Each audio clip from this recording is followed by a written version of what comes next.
Salam hörmətli izləyicilər. Bugünkü mövzumuz Avropa İttifaqı Gürcüstan münasibətlərinə həsr olunub. Ötən çərşənbə günü Avropa Parlamentində üçüncü ölkələrin vətəndaşları üçün vizasız rejimin dayandırılması mexanizminin yenilənməsini nəzərdə tutan aktın imzalanma mərasimi keçirilib.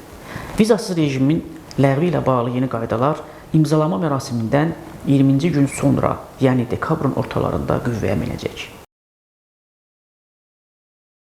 Bundan sonra Avropa İttifaqı vizalarla bağlı siyasətə əməl etməyən ölkənin vizasız rejimini ləğv edə biləcək. Həmçinin Avropa İttifaqı ilə münasibətlərin pisləşməsi, məsələn, insan hüquqlarının pozulması halında da vizasız rejim ləğv oluna bilər. Reqlament həmçinin mexanizmin işə salınmasını sadələşdirir. Vizasız rejimin ilkin dayandırılması müddəti 9 aydan 12 aya qaldırılır. Bu ilkin müddət əlavə olaraq 24 aya uzadıla bilər. Bu günədək Avropa İttifaqı vizasız rejimi yalnız bir dövlət Vanaut üçün ləğv edib.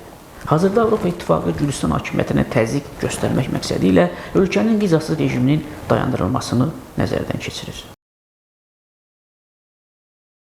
Xatırladaq ki, Gürcüstan Avropa İttifaqına üzvlüyünə namizəd dövlətdir. Tbilisi bu statusu 2023-cü ilin dekabrında əldə edib. Bundan əvvəl isə Brüssellə assosiasiya sazişi imzalayıb. 2017-ci ildən ölkənin vətəndaşları üçün vizasız rejim qüvvədədir.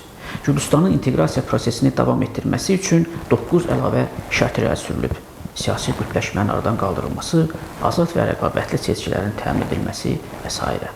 Xarici təsirin şəffaflığı haqqında qanunun, həmçinin ailə dəyərlərinin və yetkinlik yaşına çatmayanların qorunması haqqında qanunun qəbuluna cavab olaraq Brüssel 2024-cü ildə Tbilisi münasibətləri yenidən nəzərdən keçirib.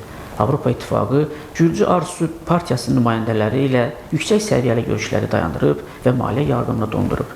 Faktiki olaraq ölkənin Avro inteqrasiyası dayandırılıb. Buna cavab olaraq 2024-cü il noyabr 28-də Baş nazir İrakli Kobaxidze ölkənin Avropa İttifaqına üzvlük danışıqlarının 2028-ci ilə qədər gündəmdən çıxarıldığını elan edib. Avropa İttifaqı bu qərarı tənqid edib, Gürcü arzusunu demokratiyadan geri addım atmaqda günahlandırıb və Tbilisini Avropa İttifaqının yoluna dərhal qayıtmağa çağırıb. Tələblərdən sonra Brüssel təzyiqlərini praktiki müstəviyə keçirib. 2025-ci il yanvar ayında cəza tədbiri kimi Gürcüstan diplomatlarının və xidməti pasport sahiblərinin vizasız rejimini dayandırıb.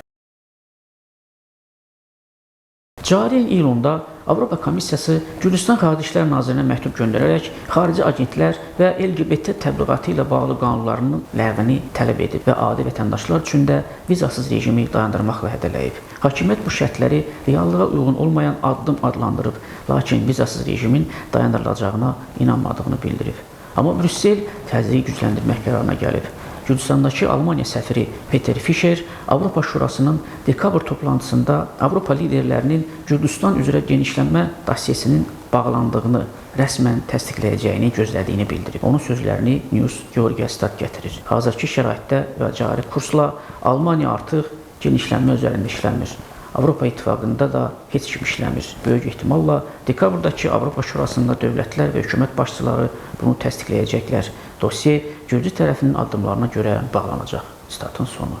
Alman səfiri iddia edir ki, Gürcüstanda QYT-lər məhv edilir, nümayişçilərin hüquqları pozulur, söz və toplaşma azadlıqları məhdudlaşdırılır, siyasi partiyalar sıradan çıxarılır. Alman diplomat əlavə edib ki, bütün bu nəticələr sonuncu genişlənmə hesabatında öz əksini tapıb. Avropa Komissiyasının rəhbəri Kaja Kallas isə bildirib ki, hesabatın nəticələrinə görə Gürcüstanın indiki kursu və mövcud vəziyyətdə Avropa İttifaqına üzvlüyünə aparan real yolu yoxdur. Genişlənmə üzrə komissar Marta Kosa da bildirib ki, bu hər hansı ölkənin indiyə qədər aldığı ən pis genişlənmə hesabatıdır. Stat: əgər siz Gürcüsünüzsə və Avropa İttifaqına üzv olmaq istəyirsinizsə, bu hesabat sizin üçün fəlakətdir. Statın sonu. Avropa İttifaqının Gürcüstandakı səfiri Pavel Kirçinski bildirib ki, Avropa Komissiyasının hesabatı Gürcüstan hakimiyyəti üçün ayırıcı siqnal olmalıdır.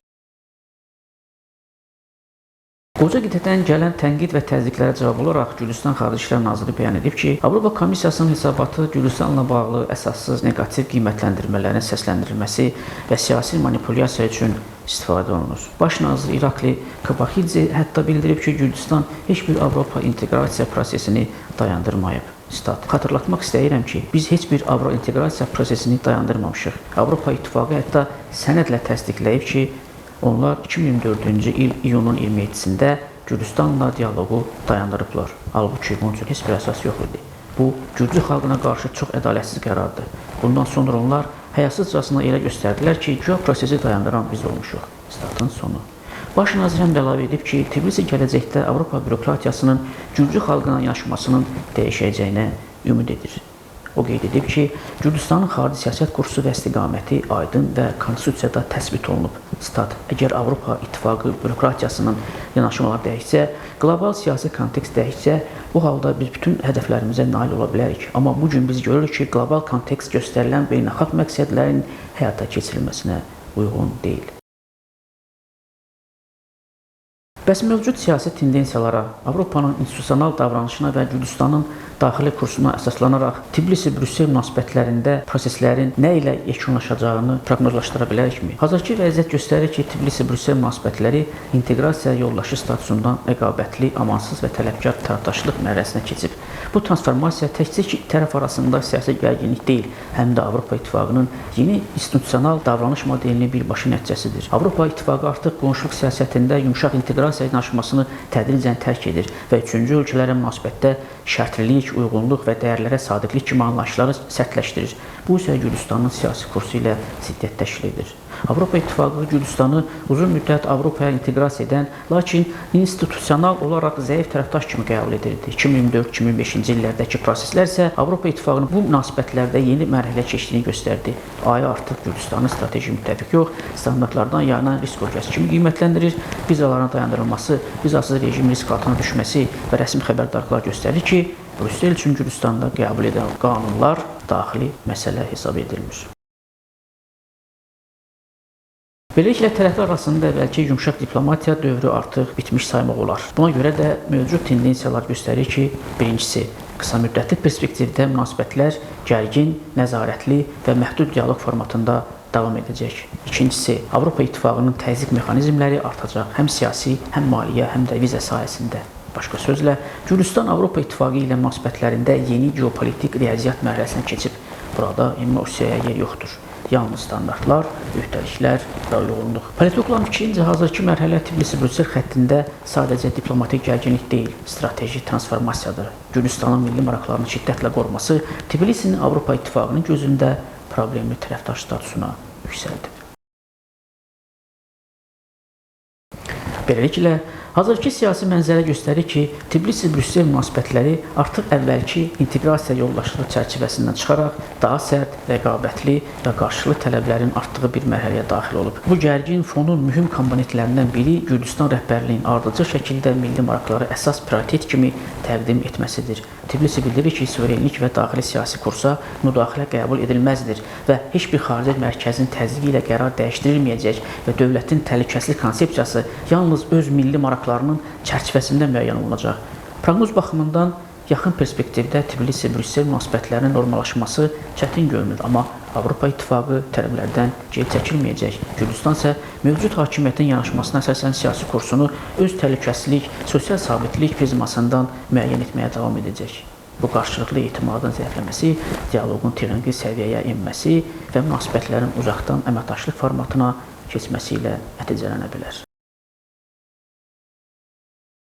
Lakin tam qopma gözlənilmir. Çünki Gürcüstan üçün Avropa bazarlarına çıxış, investisiyalar və təhlükəsizlik çətiri həyati əhəmiyyət daşıyır. Avropa İttifaqı üçün isə Qara Dəniz hövzəsində geosiyasi sabitlik strateji prioritetdir. Nəticə etibarilə tərəflər arasında münasibətlər nə tam qarşıdurmaya çevriləcək, nə də əvvəlki inteqrasiya optimizmlə qayıdacaq. Daha çox soyuq, pragmatik və məhdud əməkdaşlıq mərhələsinin formalaşacağı ehtimal olunur. Belə, əziz izləyicilər, bizi izlədiyinizə görə təşəkkür edirik. Sağ olun, gələn görüşlərədək.